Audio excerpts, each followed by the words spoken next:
Hello everyone!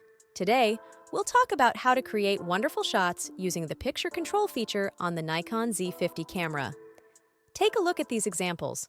We've used various style settings to emphasize the mood and style of each shot. Now, let's see how to adjust picture control on our Nikon Z50.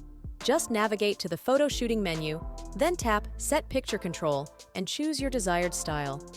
Standard is typically used for neutral processing of photos without significant changes in colors or contrast. Neutral is intended for more neutral processing, which can be useful for subsequent photo editing.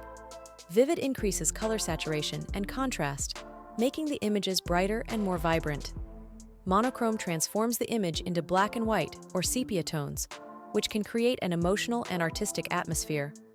Portrait is usually used for portrait photography, focusing on skin tones to make them softer and more natural. Landscape optimizes colors and contrast to enhance landscape and nature photography. You can also adjust style parameters, such as contrast, saturation, and sharpness to achieve the perfect effect for your shot. That's it! Now you have all the knowledge you need to create creative and unique shots using the picture control on the Nikon Z50.